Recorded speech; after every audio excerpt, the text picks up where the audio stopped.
Bible കഥകൾ episode 3. ആദമും ഹവ്വയും Eden തോട്ടത്തിൽ ജീവിച്ചിരുന്നു.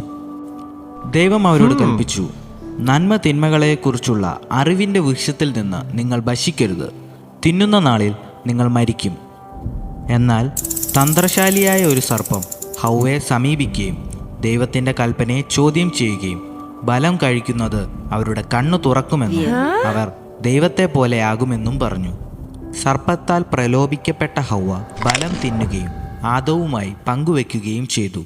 ഉടനെ അവരുടെ കണ്ണുകൾ തുറന്നു. അവർ നഗ്നരെന്ന് അവർ മനസ്സിലാക്കി. അത്തിയില കൊണ്ട് അവരവരുടെ നഗ്നത മറയ്ക്കുകയും ദൈവത്തിൽ നിന്ന് ഒളിച്ചിരിക്കുകയും ചെയ്തു.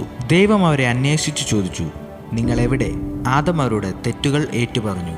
അവർ പരസ്പരവും പാമ്പിനെയും കുറ്റപ്പെടുത്തി. ദൈവം അവരുടെ ശിക്ഷകൾ പ്രഖ്യാപിച്ചു. പാമ്പ് അതിൻ്റെ വയറുകൊണ്ട് ഇഴയുകയും ഹവ്വ വേദനയാൽ പ്രസവിക്കുകയും ആദാം ഭക്ഷണത്തിനായി നിലത്ത് അന്വേഷിക്കുകയും ചെയ്യും.